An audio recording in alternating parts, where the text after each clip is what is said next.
Hey everybody, Jake, the GM here. Just wanted to come to you real quick before this episode starts. Unfortunately, with some life stuff going on, John will be unable to play with us for the next few weeks. But to make sure you all have something to listen to, we wanted to do a little side thing for you. So I am actually stepping out from behind the GM screen, and Kelly is going to step in to run a little thing called March of the Dead. Kelly, please take it away. Yeah, I'm behind the screen today. Oh boy. Y'all are in for it. The rules lawyer becomes the rules judge. Yeah, I think this lack of power is going to kill me. And I'm merciless. I like dead PCs. Bloody tables. Gosh. Your feelings mean nothing to me. This is actually all very accurate. Yeah, this is true. Yeah. This all started a 20-minute conversation or argument with Tim about something. And it's just don't keep going because he's the GM. Oh, so he can wait. I'm on the player seat now, so now I can join in the argument too. Mm-hmm. No. See, where you guys are mistaken is Kelly's just gonna say GM fiat. You know, he knows the code word. Yeah, I'm just gonna wave my hand and move on. When I wave my hand, that means you're wrong and you've lost. Hey, Jed. Who? What? Who? What? Jed? Yeah, you. Yeah. What? Jed, question. What do you think about the physics of a mace falling to the water? Please, no. I've listened to that episode, and it's rough. You know no more about the physics of a mace than you did before. I got nothing. But yeah, Jed is the fifth person in the chair for this show today. Hey, what's up, guys? Welcome, Jed. It's been way too long. Mentioned a million times. The number one fan of the pod. Yep. Former player of Sticky Business. Yeah.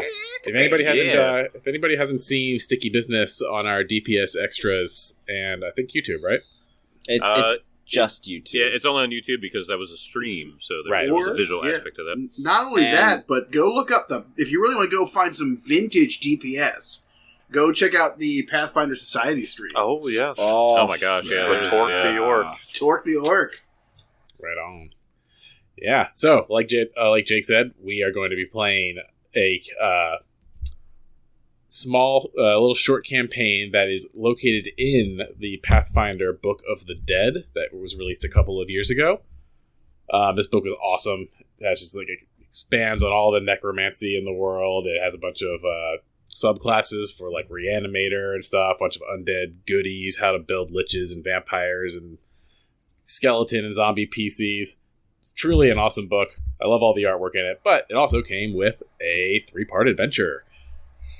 And it's pretty cool. And it got me thinking for a band. Or actually, it didn't get me thinking at all. But Jed immediately thought, let's do favorite zombie movies. What y'all thinking? Tim, I know you're a big zombie buff. Why don't you kick us off, dude? And There's Tim a guy who loves knows blood zombie and movies. gore. Tim is the one.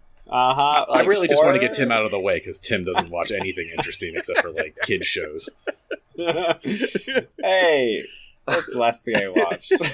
That's the thing. I don't really watch anything. Wait, I guess you're right because it's on the background of kids shows. Yep. So my zombie movie. So Kelly claims that I've seen one with it, but I don't remember it, so we're not going with that one. I don't even mention it just in case someone else does. But the one I for sure have watched is Slumber Party Panic. It's a vintage Adventure Time episode. And it's about zombies. I don't want to spoil episode 1 of Adventure Time, but I know. all I will is my favorite quote is actually from Starchy, and I will do a live reenactment of that right now. So let me set the scene. Go ahead. So Princess Bubblegum and Finn were experimenting with some juice. I think they spilled the juice somewhere, and that's what vitalized Zambi. Mm-hmm. And they go away. And previously to that, Starchy was requested to get a shovel. So Starchy comes back with a shovel, and that is where we pick up. So, see. Princess, it's me, Starchy the Gravedigger. I brought you a larger corpse shovel. Princess? Well, I'll just wait for you here then, by the mausoleum, with my back turned and my defenses lowered. And then Starchy gets bit. And then, flesh is delicious to him. Yeah, that's true. Candy flesh, specifically candy. Yeah. Right, yeah, because he's Candy Zombie. Right. Canonically, zombies, you're only a cannibal for what you were before. Mhm. Yeah. So that honestly, wait, I think Finn was attacked, though. Well, let's not think about this too much. Moving on. Favorite zombie movie? I think we can spend another 5 minutes on Adventure Time lore, though. The show is basically only lore. Yeah. It's amazing. I didn't even know it, but at the bottom of the episode description, because I was looking it up to make sure I got the quote exact, because I remember the last half, there are cross-references to that episode. In season 5 or something. Yeah, there are. Yeah. It's crazy how deep the lore is. You know what's also crazy? That episode came out 15 years ago. Oh, I don't like that. Oh no! I don't like that at all. So have fun with that. Mark, keep your facts to yourself. Because I was thinking that. I was like, when did that episode... Oh, my God. I was still in college. I'm just glad that Tim did a no spoilers reveal of his favorite zombie episode. 15 years later. 15 years. Or a 10-minute episode. Oh my god. All right, so I'll go here. And this movie is how I'm going to take the vibe of this, Kel. So I hope you're okay with that. Shaun of the Dead. Yep. Man, It's still a good mine. zombie movie. Yep. movie just stands the test of time. Yep. It really does. It really does. There's nothing I would think about more of when something happens. I'm like, maybe I could go to a pub. All blows over. Yep. All blows over. All blows over. Oh, you know what? I have seen this one. Oh, we It's found one. legendary. Yeah. We found one, Kel. Yeah, you watched Yeah. another one. I feel like one of my favorite scenes is where they're throwing the records Yep. at the zombies like, wait. walking toward him. And they're Like, arguing well, over which not that ones they can throw. Yeah. No, not that one. That one. Not that It's like one. shambling towards them in the backyard, and they just open the shed and start throwing things at them. Right. Throwing records. It's so freaking Oh funny. my And gosh. the iconic shovel and cricket bat. Cricket theme. bat, yeah. I mean, God, there's so many quotable things to that. Mhm. I mean, Simon Pegg and anything, obviously. But Oh, no, hold on a second. Were these the two that did the one where they were in that village and they found out a big bushy beard? That's yeah, that's yeah. part Yeah, of the same Hot Fuzz. same directors, Yeah. same Yep. actors. Okay, Yeah. It no, was I part saw of that. the- I saw that. Corn, Yeah. you're thinking of Hot Fuzz. I'm thinking Hot of Hot Fuzz, Fuzz. yep. Okay, nope, never saw Shaun of the Dead. Never mind. If you like Hot Fuzz, you'll like Shaun of the Dead. Yeah. Yeah. Oh man, that's Edgar Wright's epic trilogy. Yes. The Cornetto trilogy, as it's called. The Cornetto, yeah, Yeah. because you got that Hot Fuzz, Yeah. Shaun of the Dead, and World's World's End. World's World End. End. Yep. Yeah. All good films. Ooh. So, I mean, God, I'm just looking through the slew of zombie movies that I've seen over the years, like starting off of Day of the Dead and all that stuff. Mm. Like, Oh yeah, classic. Speaking my going for the language. vintage classics. Honestly, one I'm going to bring up that it just cracks me up because I recently just rewatched the movie, but I guess you would consider it part zombies because there were zombies in it, was Cabin in the Woods. Cabin in the Woods. I love that movie. Cabin in the Yes. Woods, because there were zombies in there, Mhm. and it's like such a dark comedy Yeah. how that whole movie goes, but it just, and once again, I watched it recently, so I'm like, oh, it's fresh in my mind right now. But it was like, the contest going on throughout the entire thing, and they're like, Yes. oh, zombies. And you're like, no, sorry, it was reanimated rednecks or something like that. And they're like, sorry, you don't win it. But Missed it by that much. Yeah, right. But honestly, like, if I want to go something actually zombie movie that I remember distinctly that blew my mind as a kid was the terrible, awesome movie Resident Evil. Like, the first Resident Evil movie. I remember renting I have a soft that. spot for those movies. They're just good. They're just fun. It was because it was actually creepy, because I remember playing the Resident Evil game when it first came out and all that stuff. But the movie itself, I was like, I don't know who the hell these characters are. Like, that's not Yeah. from the game. Like, what the Yeah. fuck? Where's But- Leon? Yeah, where's Leon? Shit like that. But Chris? Jill? still, But still, the idea of being trapped in this, like, underground facility with all these zombies, though, it actually, like, freaked me out as a kid. Like, I was like, oh shit, because, like, you would get cornered, and you would see these people getting absolutely decimated. But still, fantastic. Yeah, I always thought those were good. If they didn't have the Resident Evil name on them, like, there's a lot to be said, but, like, they put them on there, and I'm like... They were like, T-Virus, yeah. Right, yeah, but I'm like, where's the Tyrants, and, like, there's a lot of names they could have used, but... The second movie had, like, what was his name? Well, you had the Lickers, which were, like, those weird, mutant creatures with the brain exposed. And yeah. then you had... Nemesis was in the second one. Yeah. Yeah. Yeah, he was, like, mutated and all that stuff. Right. So, when it comes to my choice, I'm sitting here for, like, the entire time trying to decide what movie to go with.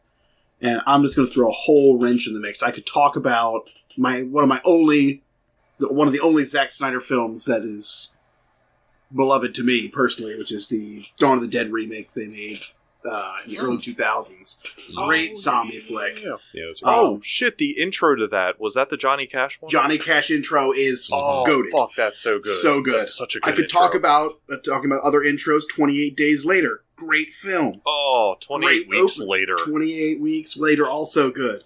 And then, what I'm really going to talk about here, which I could talk about for days, is actually a movie that I despise, but a book that I love, which is I know World what this War is. Z. World I Down. could talk about World War Z until I was blue in the face. It is a awesome zombie book, but also a great geopolitics book. Like, it is so cool because it's basically a war journalist going around the world interviewing people and getting their personal stories about how they survived the zombie apocalypse, because it's a post-war documentary. And you get some of the coolest things in there. Like, they interview people who fought in, like, the catacombs in France, because everyone went underground when everything hit the fan, and then the zombies got in the tunnels, and, like, it's all sorts of cool stories. They have, like, they interview, like, a diver who's still killing zombies today in the ocean, like a deep sea diver. Like, there's, like, there's so many cool stories that they tell.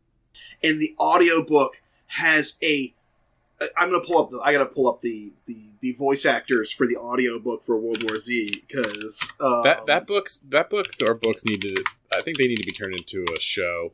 I feel like it needs to be an HBO. I feel like it will miniseries. translate to a show a lot better than a movie. Because the movie did not. I follow enjoyed the beats. movie, but I know movie it wasn't. I know it wasn't anything like the books. It was good for what it was, Right. but like there was just so many better. The scene when they're like stories. escaping New York is like really fun. When like the whole city's like changing rapidly. Mhm. I do enjoy that movie, but I know like the books, it doesn't do it justice. I'm trying to find the cast for the audiobook because it's got like Mark Hamill. Of course, it has Mark Hamill. Mark Hamill voices this, like, army guy who was basically there the first time the army got their ass kicked by the zombies, basically, and scared everyone half to death. And then, like, also follows him, like, throughout the entire war, which is so neat. You get, like, 3 sections. One at the beginning of the war, one smack in the middle, and one at the very end of the war from his perspective. And he's like, he comes back 3 times in the book, and every time he shows up, I'm like, yes, he's back! I love Mark Hamill, because he's, like, Yeah. one of the most iconic characters in all of movie history. And then he's had, like, this entire other career where he's one of the greatest voice actors of all time. Oh, yeah. Yeah. He's just such a cool actor. We mentioned 28 Days Later. That's probably my all-time favorite zombie movie.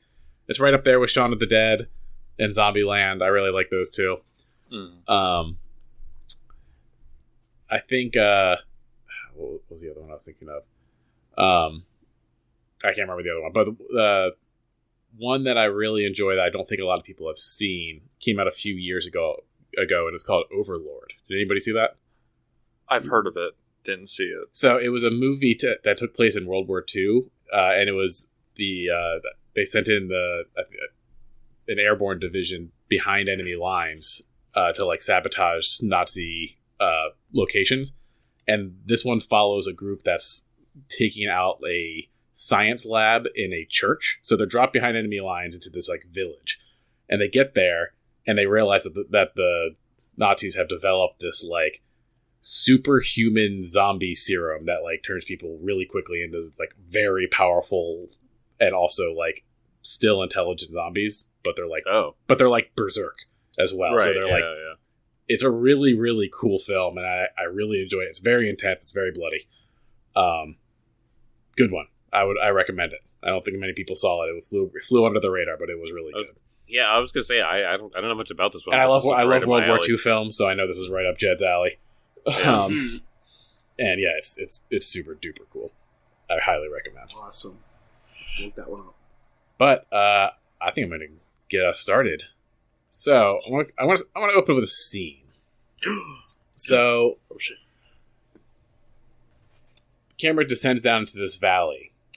There's like a light rain. It's like pretty cold. It's not like winter cold, but you know, it's like a chill in the air, like 50s. And you see 3 cloaked figures approaching a small town in a valley. And they're weaving down this valley trail, trudging along in this light rain that's going on. Can't see any of their faces. And as they finally get down this trail and approach the town, a rider comes out to them.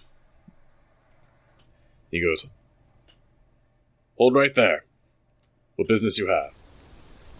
And one of the hooded figures looks up, and it's like this pretty normal looking dude, a little pale, just kind of looks like a nothing traveler, and he's just my fellow companions here are cold and hungry. We wish to take shelter from the rain in your town. Do you have an inn or a tavern that we could stay at?" And the rider, who's clearly like a guard, says, "Sorry, the town's closed by order of Mayor Grump. Been dangerous folk around here lately. We're not admitting anybody that we don't already know, and if you don't know me, then you're a stranger here.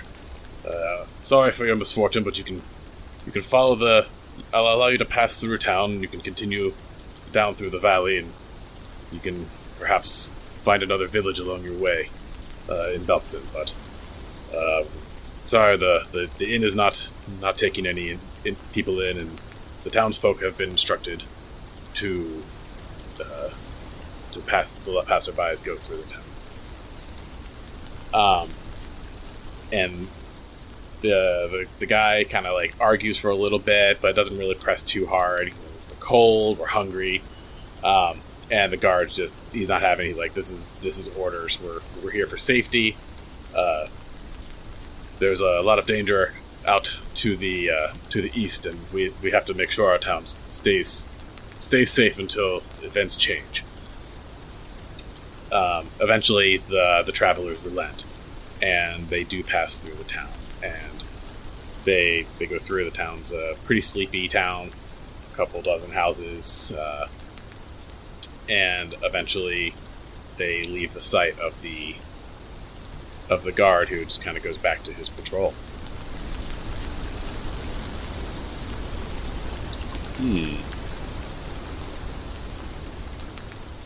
From there, we come up on a different town, a bigger town. Not huge, but a large farming village called Trunau. And for any Glass Cannon podcast listeners, Trunau was their original starting point in Giant Slayer. So a familiar adventuring town. But anybody who doesn't know of Trunau, it's a small farming community, mostly comprised of humans in the holds of Belkson. A little fun history about this town is that when orcs were invading the holds of Belkson, the citizens of this town actually rose up and built walls and defended this place and were not driven out by the orcs. So unlike a lot of the other farming towns in the area, which were sacked, Trunau held strong, and then it kind of grew into this nice little country village that can kind of take care of itself. It's not a huge town. It's under 1,000 people, but it does have walls. It does have defenses, and it's a good outpost that people go to. And that's where all of you are. You're in the nice farming village of True Now. And you have all been summoned by someone you know, Councilwoman Grit Stagensdar. And she summoned you to the House of Wonder, which is her shop in True Now. And what you know Grit is a dwarven wizard, and she is a councilwoman. And all of you probably have other backgrounds with her, and that's why she assembled you. So you all meet up at the House of Wonder and knock on the door, and she opens up and she goes, "Oh, please come in. Please come in. I have something urgent for you all. Would you like some tea? Coffee?" So, Corbinian, a halfling with a shock of red hair that is tightly braided, and you see the sides of his head are shaved, so he's got the hair on top, the long braid that goes down his back, and you see that he has a geometric tattoo on the back of his head. He has looks to be some sort of buckler. It is actually called a rondosh. It serves a similar purpose as a buckler. He has a wicked-looking dagger on his side that looks to be very ceremonial in nature. And he, looking around at maybe his timid companions, maybe not timid, but he speaks up. "Yes, I could do for some tea. The road has made me quite weary." Right away. And so she does some magic, and actually the pot on the stove starts to heat up, and she goes over and starts getting you a tea together. Anybody else? How about you? She points towards Jed's character. Yeah, and you see a very heavy-set dwarf who is standing in the doorway, kind of listening and kind of he's standing off to the side and not really saying much. But he's a heavy-set dwarf with a large prosthetic arm that is covered in runes. He's carrying a shield on his back and a spear, but he kind of ducks into the doorway, kind of so his spear doesn't hit the top of the door frame. He says, "I don't think I'll have any tea, but I'll hear out whatever's going on here." And for you, Theron? And Theron, he is also a dwarf, but not as heavy-set as Jed's character. He's actually slightly slimmer, almost built. He's wearing leather armor and has a shield with mace on his hip, and his striking thing, obvious, with the beard and long corded hair. But he has these kind of tattoos underneath his eyes, kind of in stripes. And his face is slightly more ashy, I would say. It kind of has a darker tinge to it in some ways. And yes, and he will clamber through past me. "Yes, I would love to have some coffee, if you wouldn't mind." And she starts making your mug. And Edmund, I take you for a tea fellow. Edmund is very clearly a wizard. He has a big old wizard hat and a long robe. He's only early to mid 20s, but his hair is white, and you can tell it's from stress because he looks stressed out all the time. He's got a cigarette in his fingers, and he's been puffing on it. He hasn't he's inside. He hasn't had the decency to flick the cigarette out, and he's directly behind a Grit when she's brewing this, and he's yeah, if you could double brew that, Could you his hands shaking? She puts 3 big tablespoons of the tea leaves in there. Oh. And she grabs a little vial from the cupboard above the stove, has this little bit of dust in it, and she pours a little bit in. A little extra kick for you. He's just thanks. It's just and then pure distilled caffeine. She's a wizard, so she doesn't make shit. Well, yeah. What's the cocaine equivalent in Galarian? Is that pesh or something? Right? Oh yeah, is it pesh? Yeah, I can't remember if it is or not. But it's just snort the shit. I have to say, Grit, when your parents informed me of your arcane studies, I did not expect to see it so advanced. This is quite impressive. Oh, you talked to my parents. I'm surprised they even mentioned me. Well, yes, that is my connection, of course. Well, if you ever see them again, tell them I said hi. They don't usually accept mail from me. Whoa. Anyway, you're probably wondering why I brought you here. She hands out all your coffees. She puts some biscuits and some bacon on the table because she thinks the half iron looks a little hungry.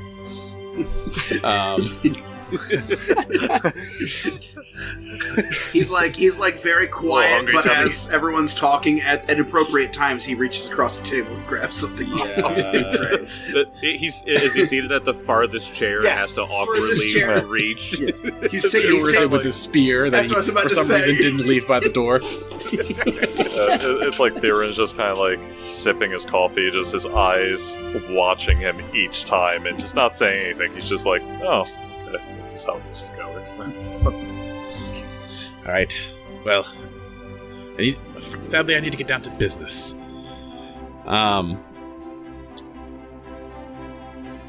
There's been an incident down in southern Belkson, I'm afraid. I don't have any real details about it, other than my connection with my friend, Jakra. Some years ago, there was a bandit raid, and Jakra helped me to get out of there, and we moved to Trunau. We had a passion for the arcane together, and we did a lot of studying. She worked with me in my shop for quite some time. But sadly, she moved eventually. She moved down to this sleepy village in a valley called Fiona's Faith. We have kept correspondence. She has always exchanged recipes with me, and she even has one of my spell books. But yes, we send letters frequently, and everything seems to be fine. And this town is just on the border of Holds of Belkson and what used to be Lastwall. And as you know, Lastwall has fallen to the undead, to the Whispering Tyrant. And Fiona's Faith didn't see the wrath of the undead, but I got a troubling letter, my last one, that I got from her. It read, "I must be brief. Something terrible has happened in Fiona's Faith.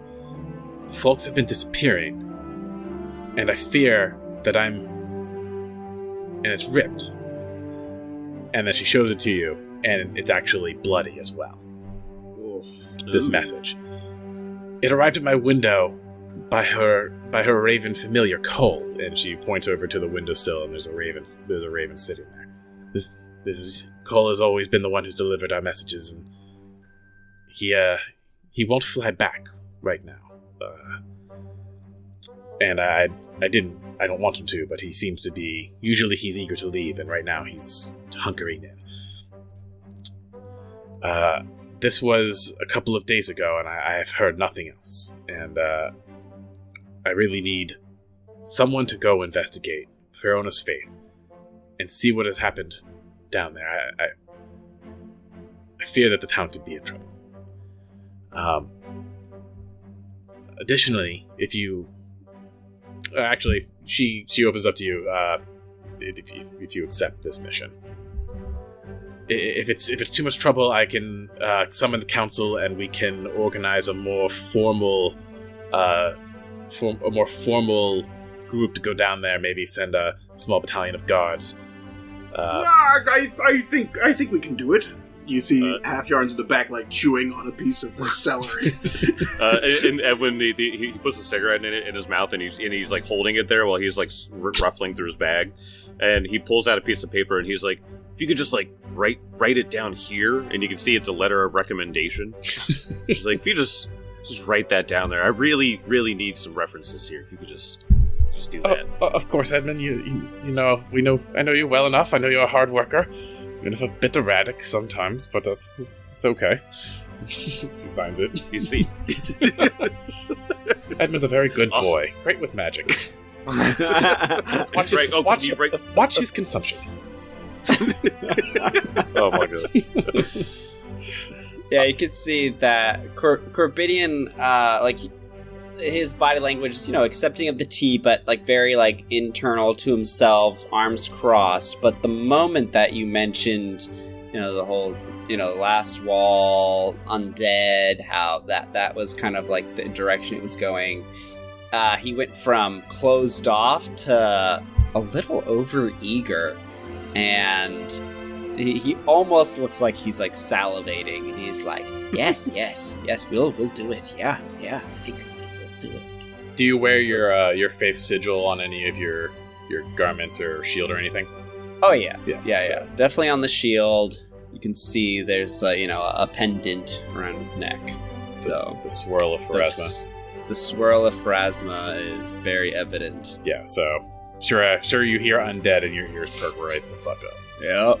Mm-hmm. Same with Theron. He kind of, like, as soon as the mention of undead comes up, it's kind of like his fist kind of clenches for a second, because he's, like, his markings, and maybe Half Yarn might notice, or the markings of, like, Dorvish lineage, that he is a tomb keeper. Okay.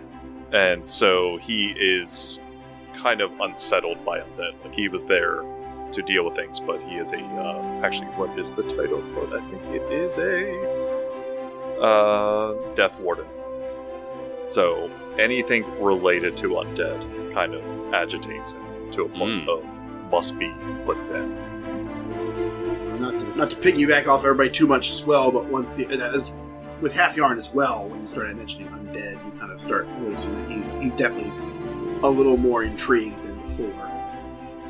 Yeah, especially because, I mean, you all have presumably been in the Holds of Belkzen for in recent years, and you are very well aware of how Last Wall has fallen, and you've heard the grisly tales that are coming out of there of people who have escaped. I mean, True Now probably holds, dozens of refugees, as well as many of the other larger cities in Belkzen and the surrounding areas have had people who have been fleeing the terror that's happening there.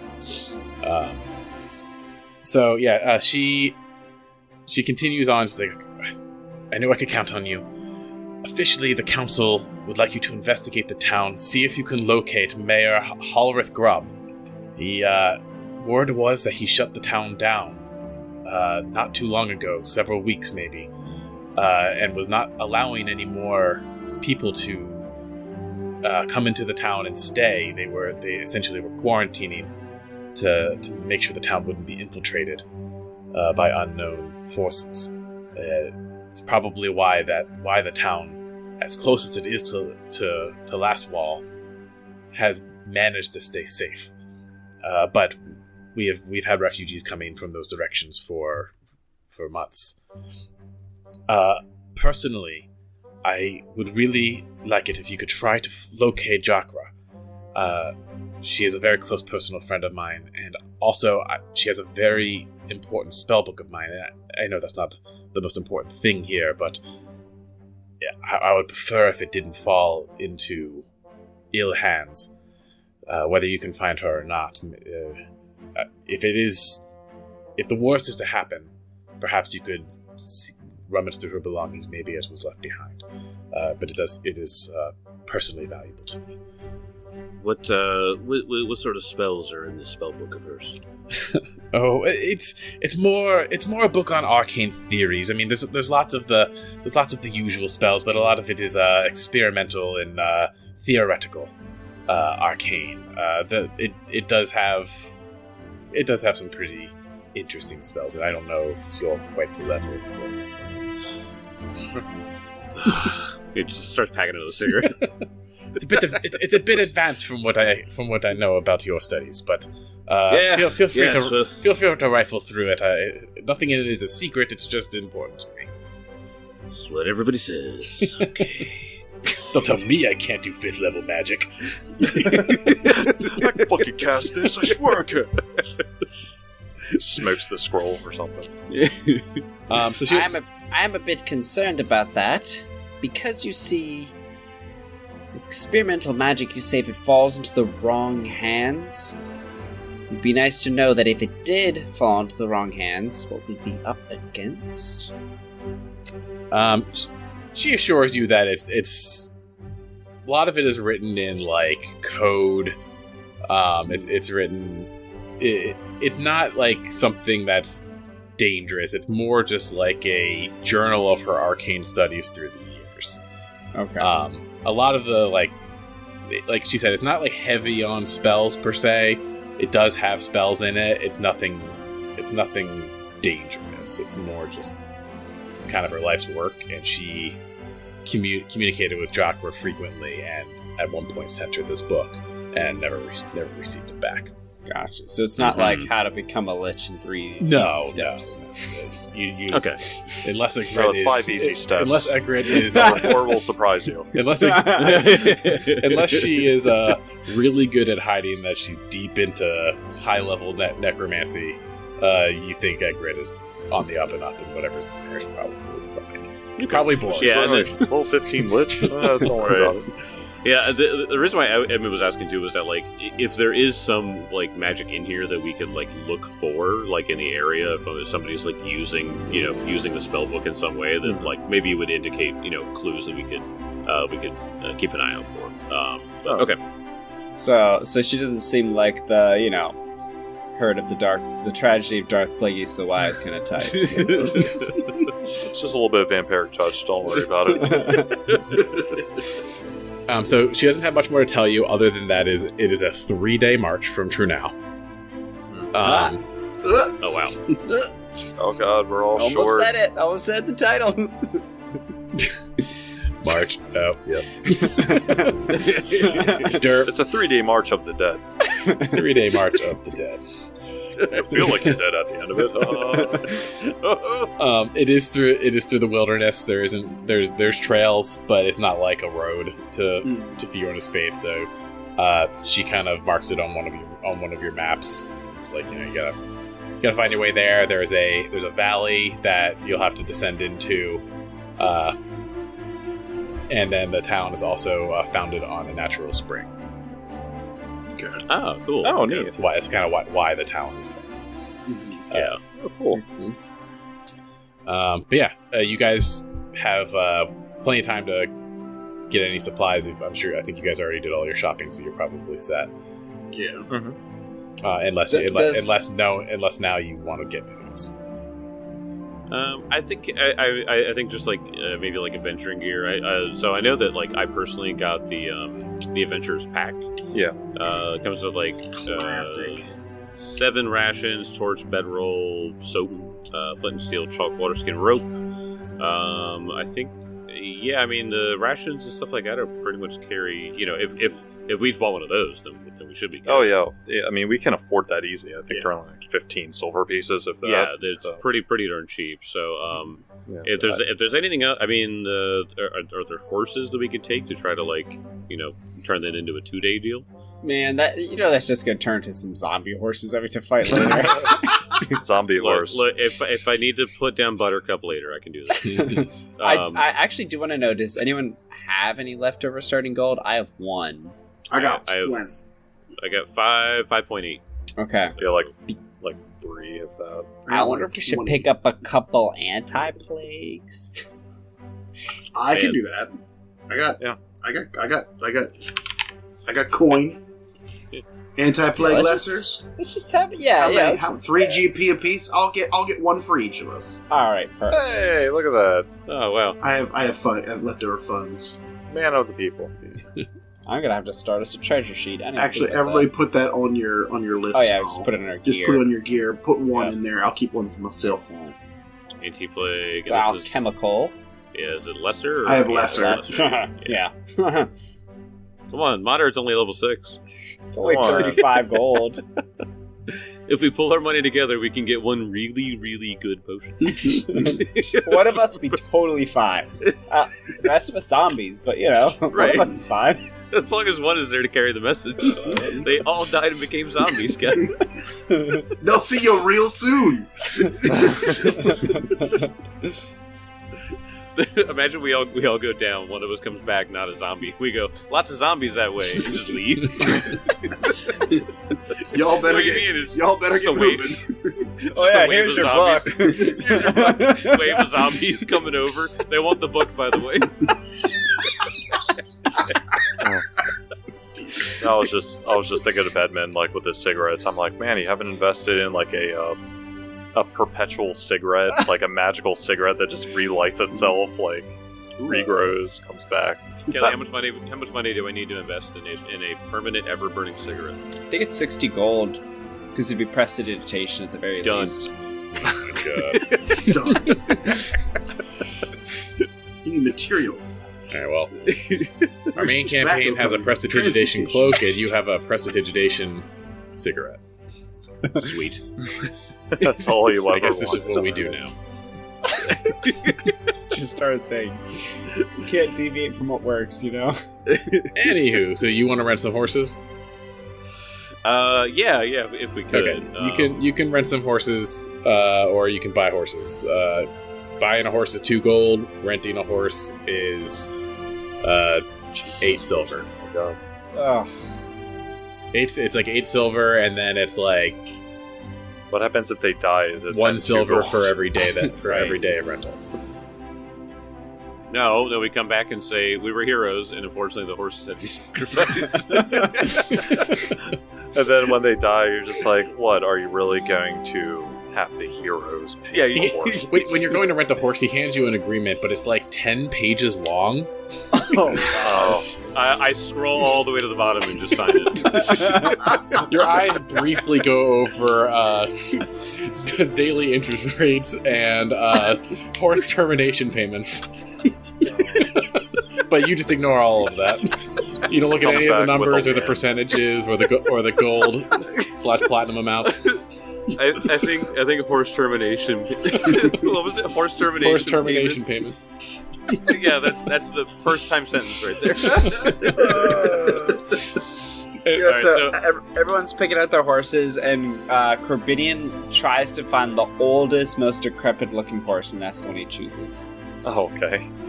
Oh god! All right, these horses will probably knock a day off your journey, given that you're going through the wilderness. Oh, yeah. All right. Okay, so the we all we pick out our horses and Pick out your Mostly horses. ponies, Corbin's horse is limping out of the stable. No. It's dying. One of its legs is shorter than the other 3. Oh no! I was about to say, all of us are short except on Edmund, so... Yeah, the rest of us Yeah, gotta be on right. ponies. Yeah. Well, say ponies would be safer at this point. is Jake just Gandalf? Like, what's going on here? oh my god, He is. I'm Gandalf if he didn't care. Gandalf if he was more neurotic and just a change. Really self-centered, just real stressed out all the time. Well, Gandalf if he smoked cigarettes instead of that awesome wizard pipe he had. All I'm getting is him reading the Elvish on the ring and going, "Oh fuck! God damn it! Oh, shit. Oh no! My boss is gonna be Saruman's gonna be so pissed." I gotta go. Oh god, I gotta make a meeting. So let me get the vibe of this guy. I mean, you guys already got it, but so pretty much this wizard is the I put it in chat when we were discussing, but he's a wizard that's stuck in the equivalent of lower management or of his wizarding career. And so like his boss can't do anything, and then the archmage above him just like won't die. And so he's just stuck in this position where he's just like, fucking shit, man. God fucking like that's just him all the time. He's always on coffee runs. Yeah, right. Oh gosh. All right. Well, you guys take off from Trunau on your horses, which will cut a day off your trip. You head off in the wilderness, south, out of town, and you are heading for a small area, a small valley, somewhere to the west of formerly the Last Wall, currently the Gravelands, and north of near Mathas's border. So as you're going through, you're relatively unmolested. There, you'll find some like old decrepit hunting cabins, real small single rooms, some old barns that have been long abandoned, probably from the days of orcs raiding. On your second day, you start to come across some barn houses and cabins that look more recently abandoned. You guys, ride by them, or maybe you poke your heads in. There's overripe crops. Some have, food that's left behind that someone should have taken, just like left out and is rotting. You don't see any bodies. You don't see any disturbance. It looks like someone was just like, I'm out of here, and I left, and then left. On the beginning of your third day, you feel like you're getting pretty close, or the beginning of your second day. Sorry, second day off. Through this time, it's been starting to get a little more cloudy. It's getting a little more cold. You've been running into more like fog and mist. Nothing too bad, but it's getting a little bleh. And Tim, can we get some like wilderness music or something a little less happy true now? Because it's starting to get a little. You guys are trudging through basically the wilderness and woods. It's tiring, especially as it gets colder. You're getting like damp from the mist, and so at the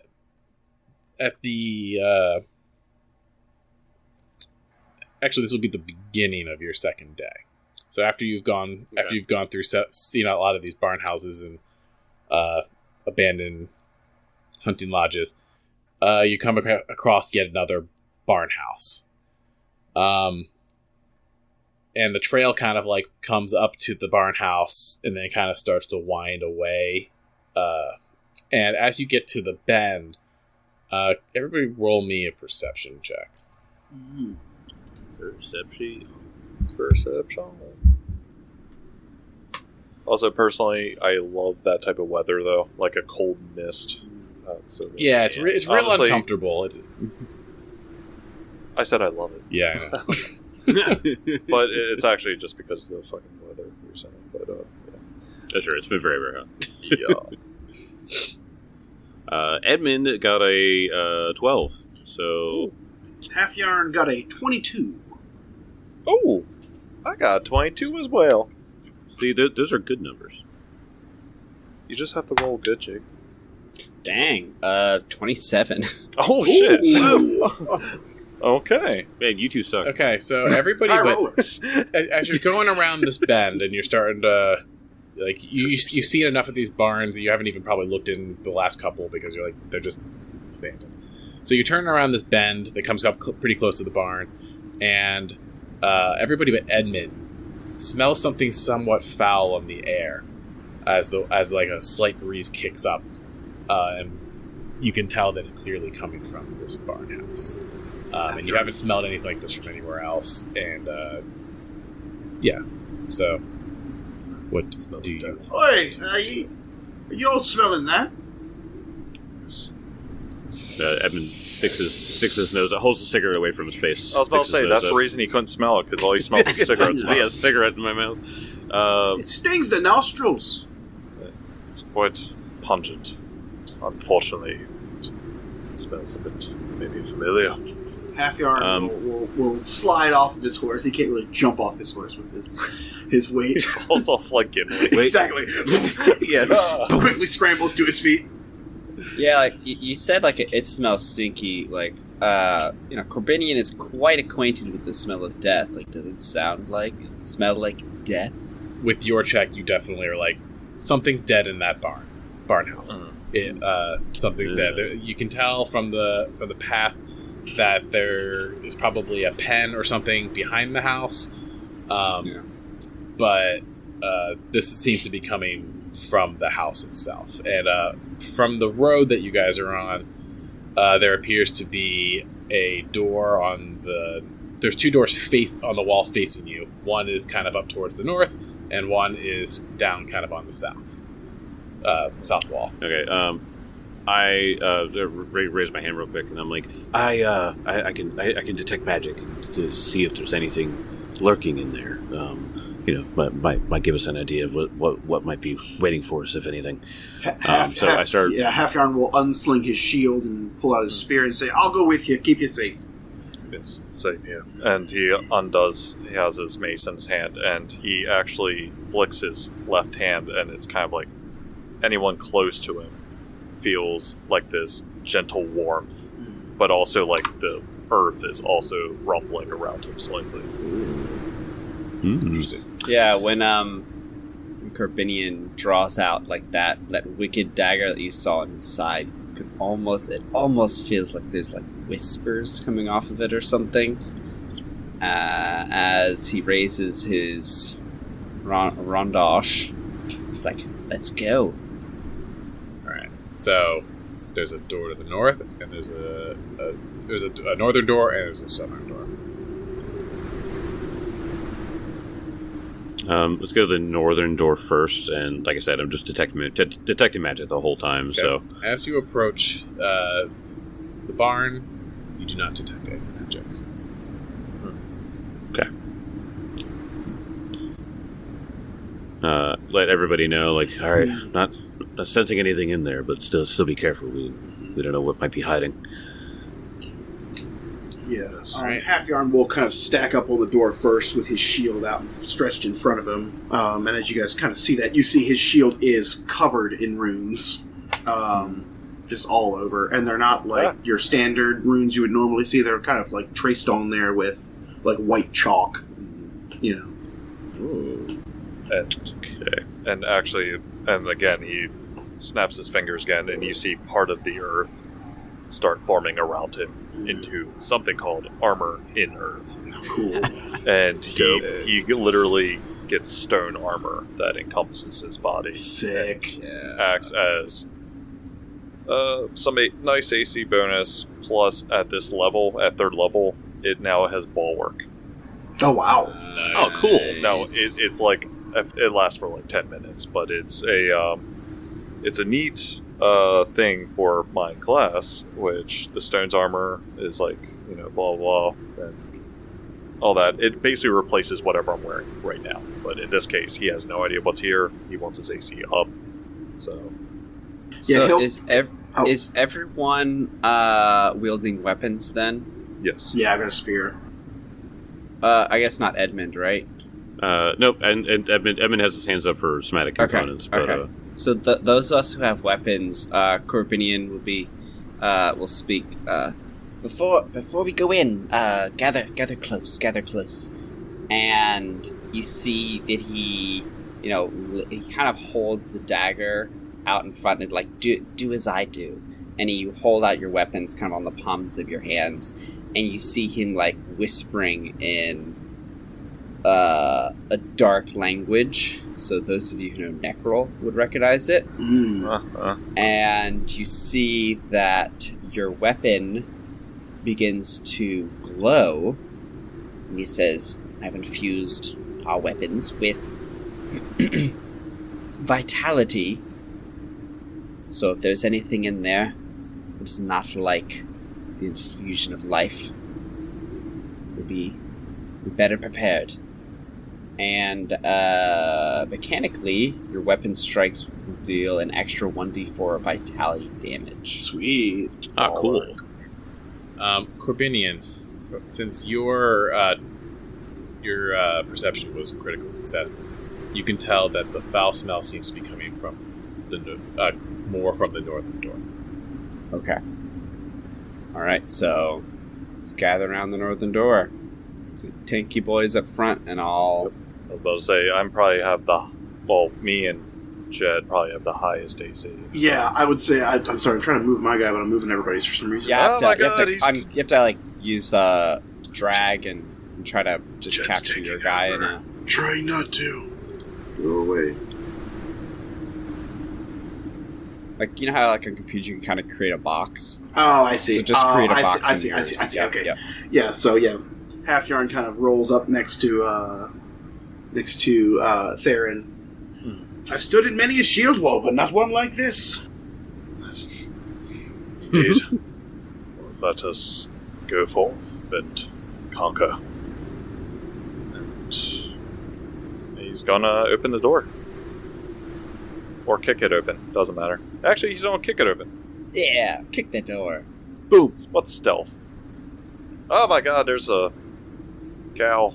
You open the door to a grisly Cow. scene of a dead cow with hundreds of cockroaches feasting on its body.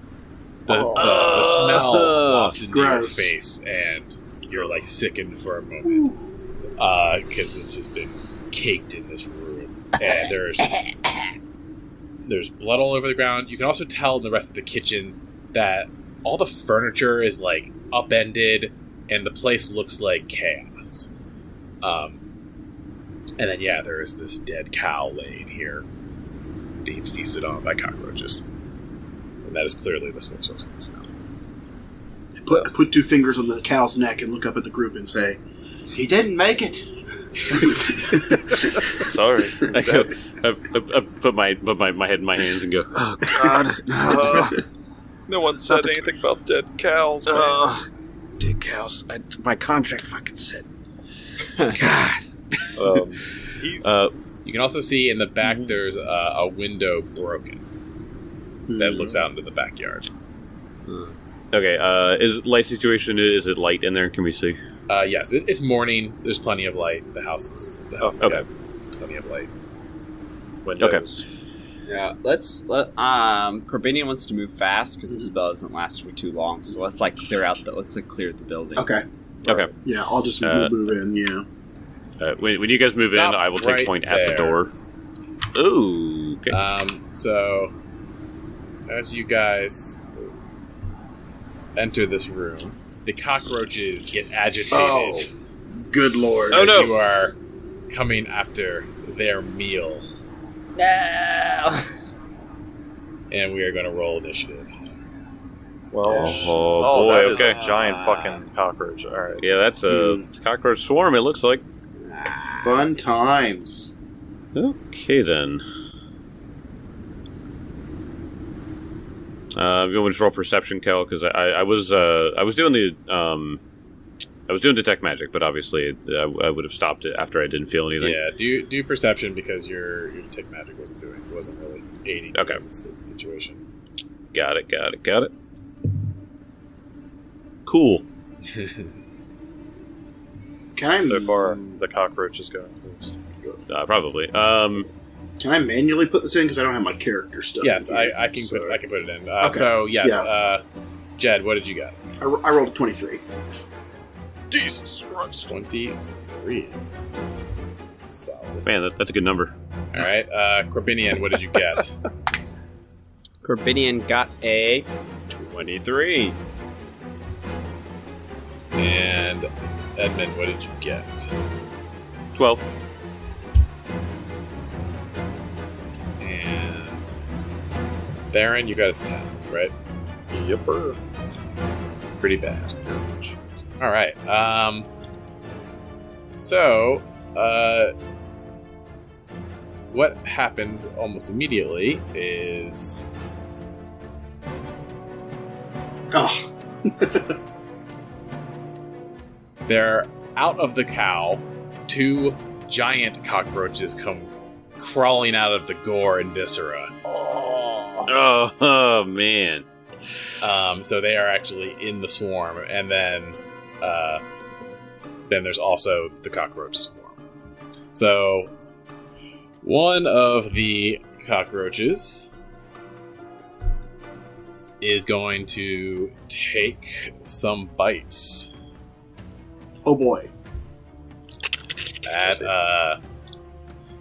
the one to the north is going to go at Theron. That's the one that's going first. And his first attack is going to be... What are these?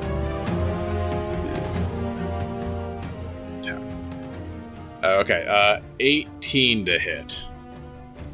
With since I put that shield on before, that is a miss. Okay. Second attack.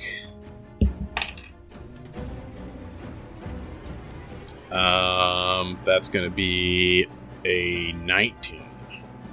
That's still a miss. It gives me a +4 AC bonus with that shield or the stone armor. Okay. Nice. Whoa. It also fucks my speed up quite a bit. So I have to imagine. Well, that makes sense. This last action, it's going to just scurry to cut you off as you enter to the kind of the northern part of the room. Next is the half iron. Right. So it's my turn now. Not they were coming. I thought they were coming after me. Nope, it's your it is your turn. All right, cool. So first action, he will do what's called a fortifying knock, where he will trace a rune on his shield, and then raise said shield. And then he is going to strike out with his spear in what is called an engraving strike. So we'll see if I hit first before we get too far along here. Which thing are you targeting? One of the large cockroaches. This one here? The red Or are roaches. you going for the one? Oh, I don't see them. Oh, what the heck? What is the door? My vision is messed up. Hang on, Let's see. I don't Actually, see this those. I don't see them. Sorry. Oh, there they There they are. are. Oh, I they didn't are. see them. They were There you invisible. go. Yeah, one of them Yeah, still. I will- one of them I still will in the swarm. attack- One of them moved. Sorry, I thought I talked. I'll attack my God. the one that's coming out of the swarm first. Guys, the rat roaches are invisible. Dear God, they're invisible. All right, so that's going to be a 19 to hit. It's a hit. All right, so I will do 1d6, and because it was already etched with a engraved rune of whetstone, it's going to do some bleed damage if that's applicable here. Let me grab my whetstone rune. I'll read that off to you real quick. On a successful strike, weapon deals an additional 2 persistent bleed damage per weapon die, which is just one for now, but that's going to be so 6 points of regular damage, 2 points of bleed, and then he is going to engrave a rune on the target called. Where is it? Lost it now. So she comes in. Why don't I see it here? I'm supposed to have a thunder one here. Oh, I'll have to find it. It's a thunder rune that basically, if he does not move on his next turn, he's going to take 1d4 of electricity. So we'll get to that on his turn. Okay.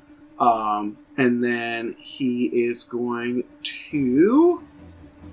I got one more action here. I'm going to go ahead and invoke the Rune of Whetstones here, which will do an additional 2d6 damage on a fort save here. Basic fort save on him. Oh, wow. Alright, you need a force save? Nice. Yeah. Oh no! The essence of sharpness is released outward from the rune, dealing 2d6 slashing damage to a creature adjacent to the rune bearer. Well, this fortitude save. so this is the cockroach closer to you, and it's a little bit slower as it's working its way out of the cow, and it rolled a natural 1. Oh, nice. So double damn. So double damn here. All right. So 14 points of damage from that as well, on top of the initial damage. So Wow, you crush its carapace, and this thing's not looking good. nice. You said 14 damage? Yes, 14 damage. Okay. Jed, use VATS. Basically. Is that your whole turn? That's my whole turn. Yep. Sorry. Okay. It is Corbinian's turn.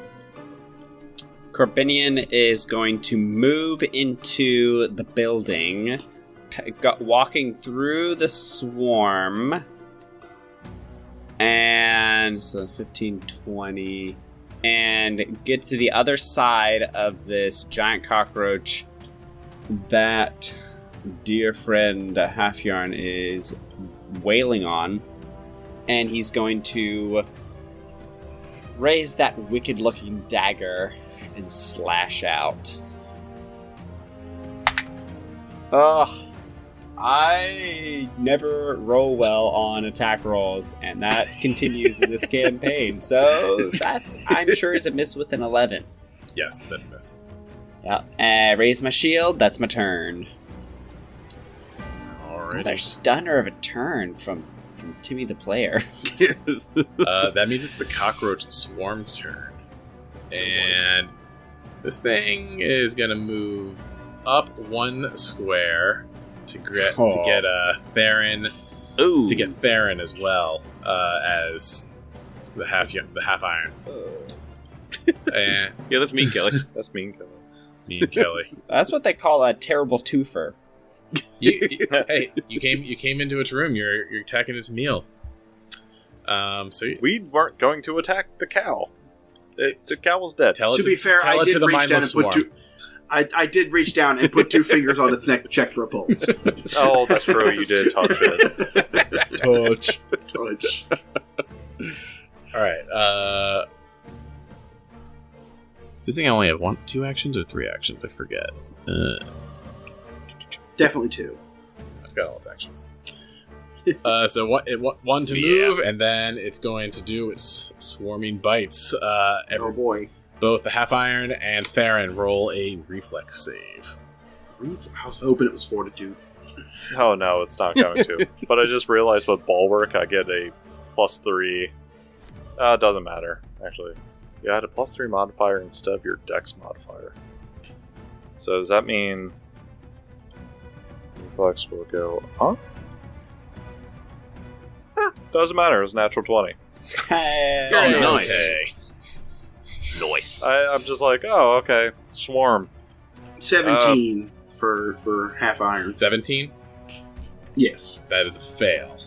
Oh boy.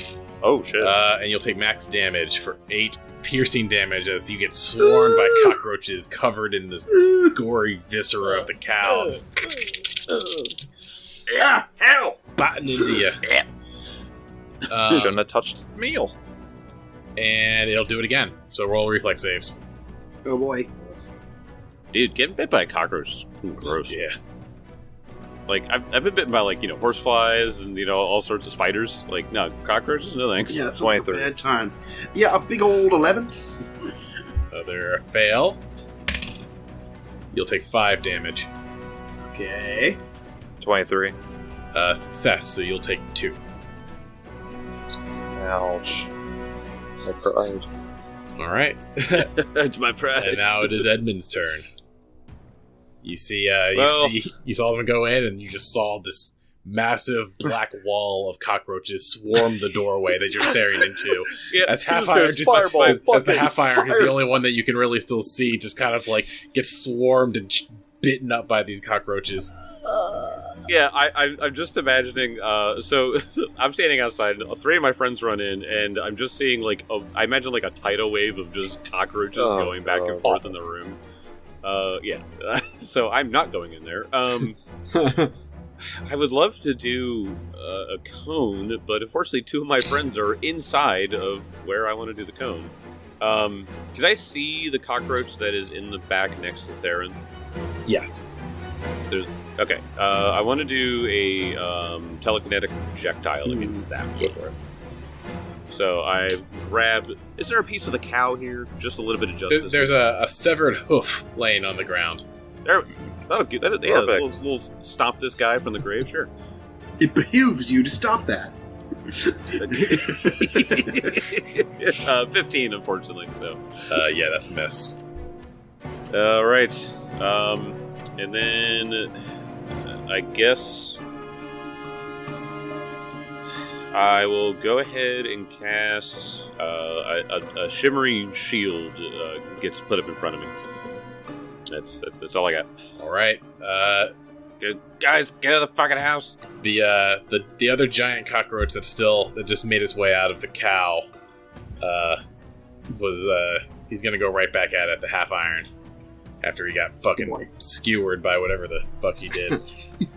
This is not surprising. That's gonna certainly be a miss. Let's see if it goes again.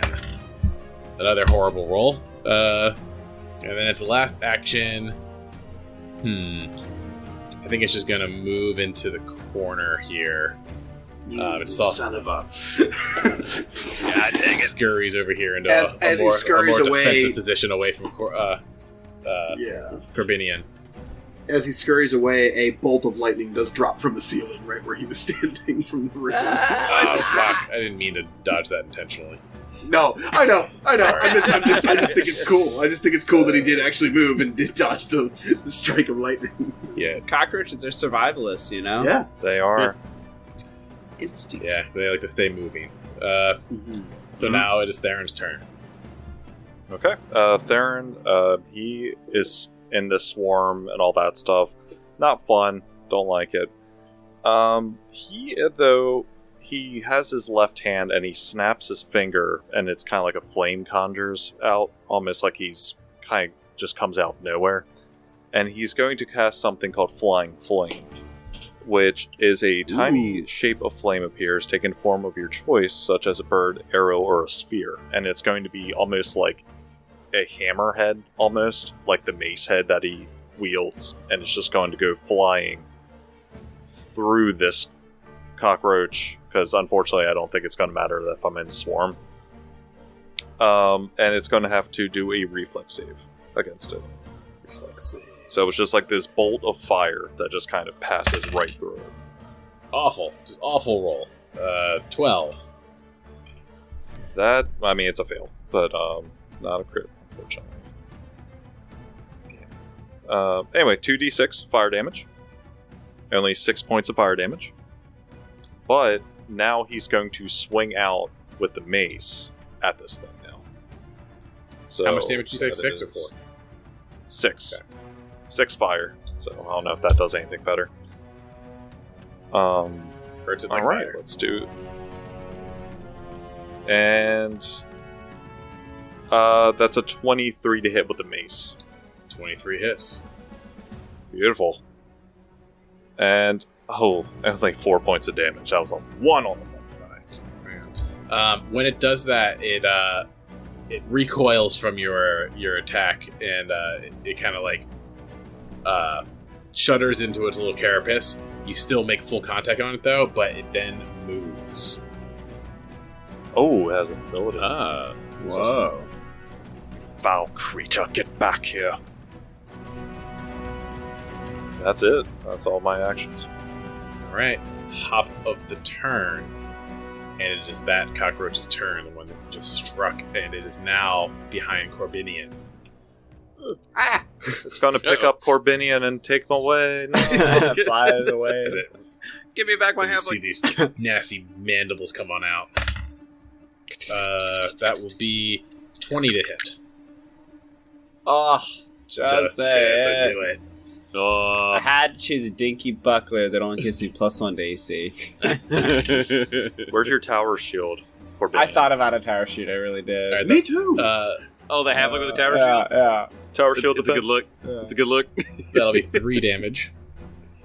So I am going to use my what do you call it? The thing that is called raised shield.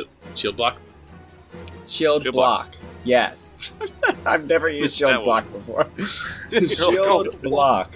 What do So I it do? has a hardness of 5, so none of it goes through. bites it onto your shield and grabs it and tries to wrench it out, and then let's go. As it goes again to bite you. Cracked die. Off the table. 14. Assume that misses. Nope.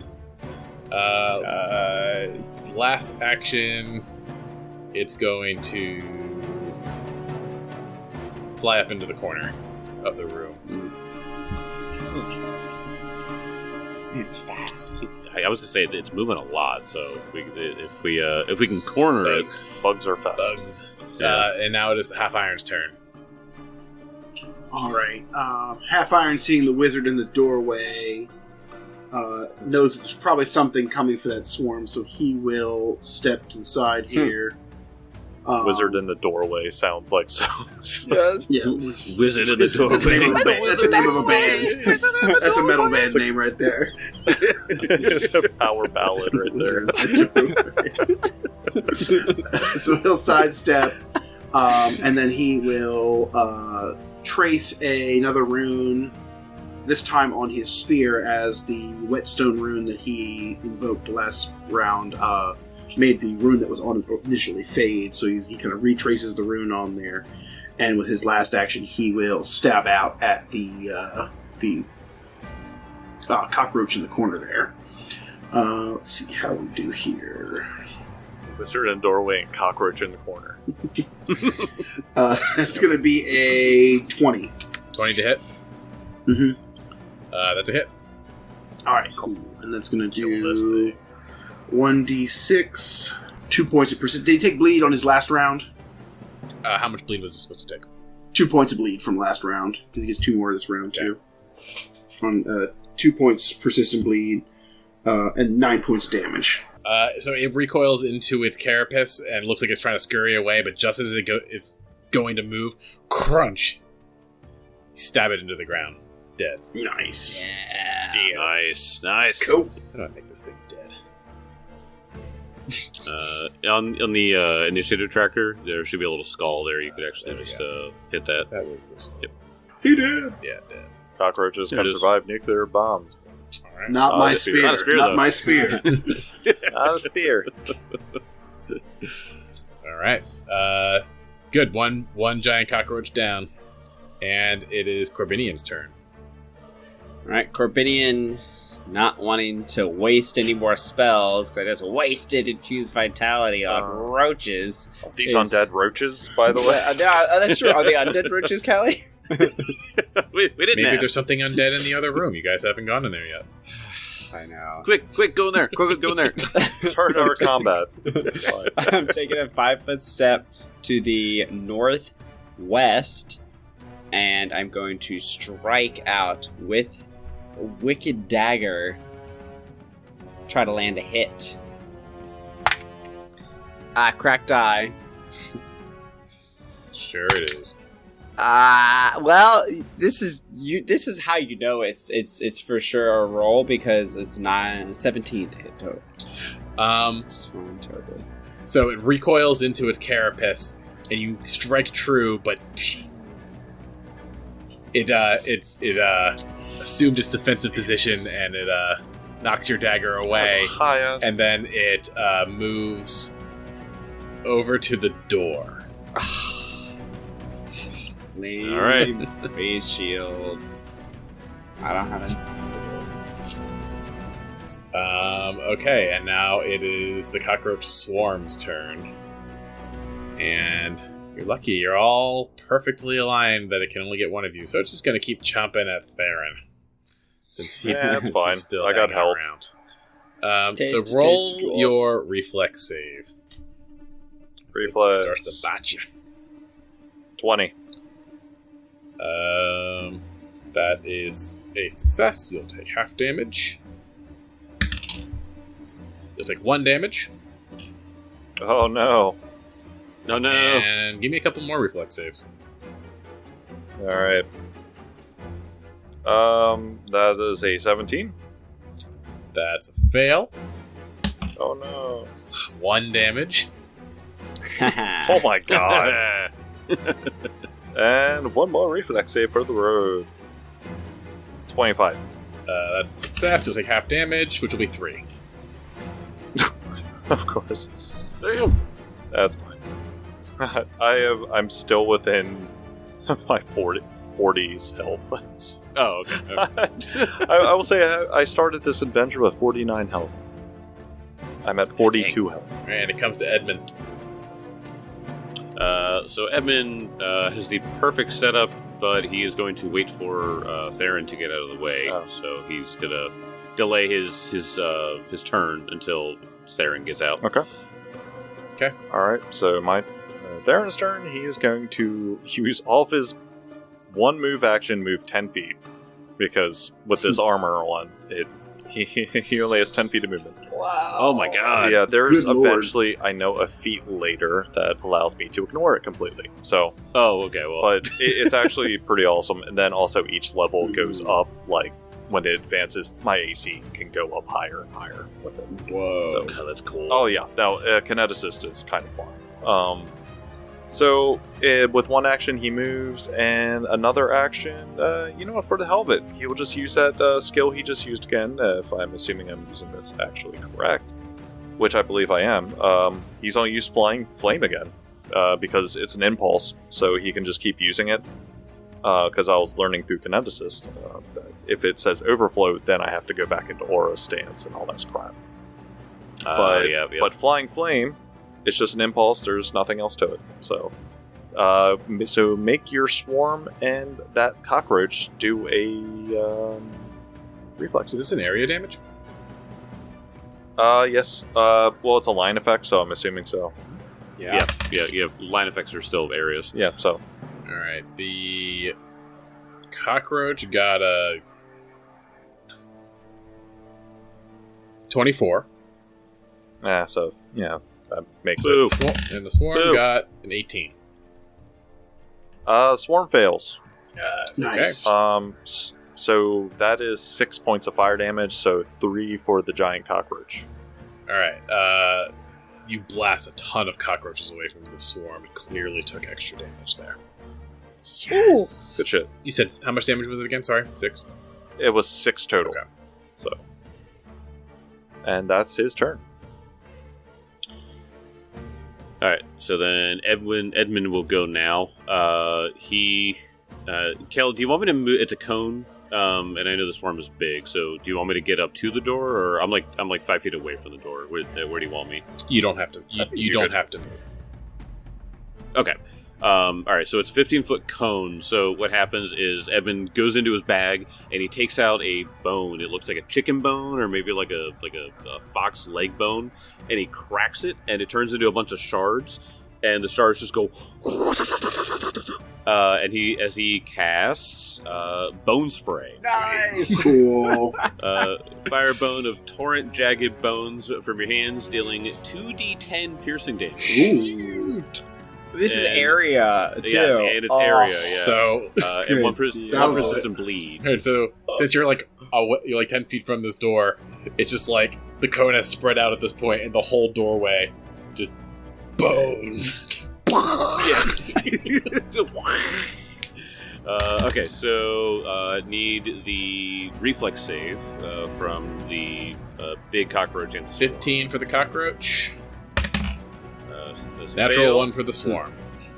Welcome to the bone zone. You're killing it. Oh, I think this is how we end a combat. I think so. We had the combat too. So 2d10. So it's going to be, oh my god, 19. Woo! Obliterated. Oh my god. I mean, so what happens is these bones come flying through this door, and bug guts just cover Theron and Corbinian as you launch just literally shredded chunks of cockroach all over the back wall of the kitchen, and the combat is over. Wow. And I will say that Edmund, it wasn't a fox bone. You know, it was a piece of thigh bone from a rotisserie chicken he had the night before. Yeah. Like he was just gnawing on it right before he entered the house. He's just like, oh shit. It's like, oh shit. Crushing Red Bulls and eating a Sam's Club rotisserie chicken, cramming Yeah. for whatever dumb assignment you're on. It was 5 copper pieces, man. I had to get it. He stole it out of Half Yarn's bag. He had a whole rotisserie chicken in there. And the bone's all greasy, and he's just like... Half Yarn sees him throw it, and he's like, wait a minute. Hold up. Where did that go? Oh, Nice. man. Okay. Love it. So, like I said, this kitchen is in complete just chaos. Like, there was clearly struggle here. Everything's all... I mean, there's also a cow in here. Maybe a cow just came in here and died. But That's cows do. very strange. Like a cow in the house? Yeah. mhm. Isn't that a Dr. Unless it Seuss was a- book? I'm about to I say. mean, cows are weird. The cows, if they want to get into something, they will get Yeah, That's and true. they wander. Like if there's an open door, they're like, "Oh, sweet, nice house." If you want, you guys can continue to search the house if you'd like. You can also explore the backyard, and you can also investigate the cow if you'd like. Yeah, I was gonna say, Sure. can I investigate it? Any kind of knowledge check that would help me kind of figure out, if it was killed or if it just dropped dead Yep. here by Yep, some go ahead and means. roll medicine. At first right. glance, this thing just looks like it's been chomped to death by cockroaches. It's pretty gross. It's been here a few Yeah. days. 22 medicine on that. All right, Nice. so you're poking at this thing, trying to decipher or discern anything about how it died, and as you get to the head, you realize that the skull has been crunched in, something that would not have been done by cockroaches. Clearly. Are there any cockroaches with hammers in their hand? Well, as Corbinian goes around the corner, he gets whacked in the head with a cockroach hammer. Oh, dang it. Dang it! I knew Alright, I was roll gonna for Another initiative. giant cockroach is holding a huge mallet for some reason. It's like a Mario It's also villain. smoking. It's also That's my cigarette. Get back. Some bad roaches. No, yeah. So clearly, the cockroaches did not kill this thing, but found it. Okay. You guys can keep searching around. Okay, so that cockroach was not a real cockroach. There's no more cockroaches. Okay, I was worried he's like, I don't know, the father of all the cockroaches, the Papa Roach, you know? Papa Roach. Papa Ro- there it is. Papa It wasn't a Roach. 2000 band. Oh my god. Tim doesn't even know who that is. No, I Okay. do, actually. I made that Oh. joke on purpose. Yeah, give me perceptions. You can give me survival. You've already given me medicine. The rest of the house is it's empty. There's nothing really going. Like there's sign that there was struggle, but you don't see any like blood or anything in here. But the furniture is out of place. It looks like whoever was in here left in a serious hurry. But you can give me give me some checks if you'd like. 22 on perception, just as I'm looking through. I'm just looking for details, clues of any kind. Okay. Anybody else? Looking for Perception, valuables, survival, 19. anything like that? I'll just do perception because I don't really have much else. What would you say, Tim? I'm looking for valuables for 19. 16 perception. He's just looking for any signs of undeath. And Half Iron, would you roll any perception or survival? I'm gonna roll a perception to look for reading materials, journals, anything like that. I'm looking for a Resident Evil journal, and I rolled a 20. We have some created more. this. We have created this giant cockroach. Oh no, it I escaped. keep feeding the cow methamphetamines. I hope he doesn't kill me later. The cow. Oh, no, the cow Oh no, escaped. the cow escaped. Exactly. The cow escaped. Yeah. The cow escaped. He's got a hammer. Yeah. I love that. That's how the roach guy. Jake, real quick, what was your medicine value again? Was Was it 22 or was it higher? 20 something. Was it 27? 20? No, I think 22 or 24. Okay. I think it was. That's fine.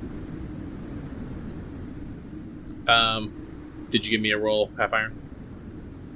Yeah, 20. I'm sorry. Yeah. Okay. You don't find anything valuable in this house. They took whatever they clearly took anything that might have been valuable. It's also just a crappy farmhouse in the country. They probably didn't have much anyway. Including the hammer. They didn't read. Crappy They didn't have farmers. any books. They don't read. Oof, man. Well, They don't know how to read. are there any public programs in here that we should sign? to give free books to kids or something like that.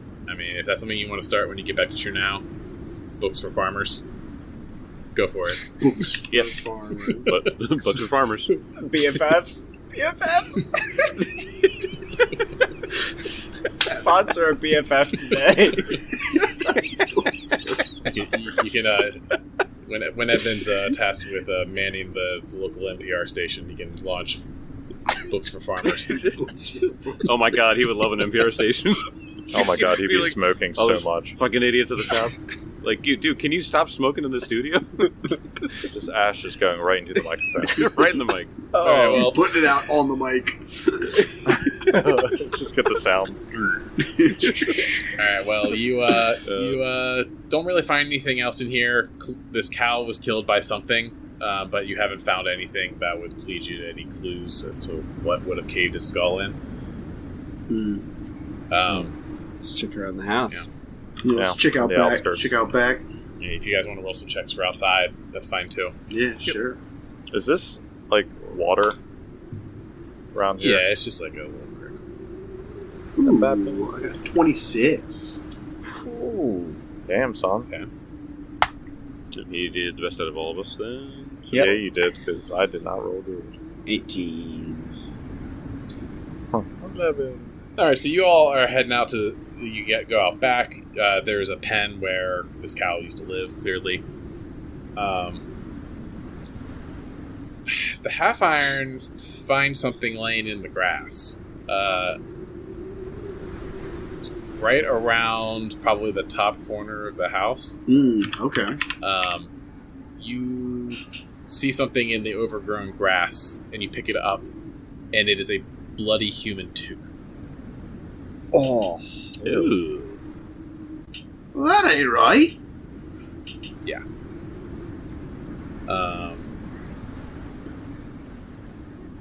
Yeah, that's Just it. a tooth. Nothing else. Any blood, viscera, anything else around it. Nope, Just just a bloody human tooth. Bloody crack tooth. Was it ripped out by the root? Yeah, ripped out by the root.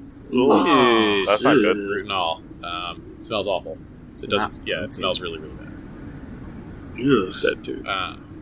Does it look cracked? Like, does it look like it was punched out? Is there a way that I can try to like figure that out to see if it was like Not cracked. Looks like it just rotted Okay. out. That's not good. The roots are all. It's like these farmers. Brown. Farmers Yeah. might need Farmers need books. They need dental. dental insurance. That'd be good for them. But okay. That's it. That's all you find. Okay. All right. So I mean, what if we go back to the road and stuff like that? I do would just like I guess just keep a sharper eye out for anything that like if we're coming up to more houses or something like that. I want to make sure that like keeping a sharper eye out for any pest. Okay. Yeah, you can see Corbinian. He seems a little like agitated, frustrated from this experience. What are we doing here? We need to keep moving. Keep moving. And it was kind of like before he goes onto the horse, like you could just see like all that stone armor just kind of sloughs off of him, and he just rolls his shoulders back, just kind of like feeling it's like a huge weight lifted off of him. All right, let's keep going. Aye. So you Climbs guys, back up. you guys continue. You find you're kind of on like a little trail, and it starts to kind of descend as the terrain starts to get a little more hilly, as it feels like you are starting to start sloping down, and eventually the path turns, and you can tell this is the entryway into the valley as it narrows into a very narrow, winding path down into this valley. As you keep walking, and the rain just keeps picking up,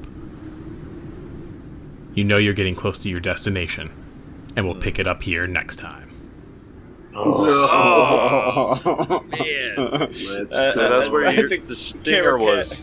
The stinger was Camera marching to the valley of the dead. Yep.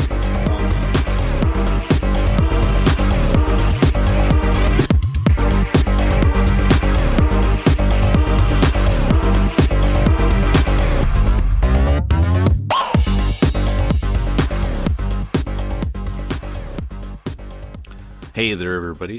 Jake, the GM, here to bring you some exciting news for our friends over at MistyMountainGaming.com. They are having an official Paizo and Misty Mountain Gaming collaboration launch party here soon. Head on over to MistyMountainGaming.com and sign up to enter for a free set of Pathfinder or Starfinder dice. That Starfinder dice set you will want when Starfinder 2E comes out. Make sure to lock it in now. Head on over there right now. Check out the other stuff. Remember to always use Dragon Punch Squad at checkout for 10% off. And I will see you in the next episode.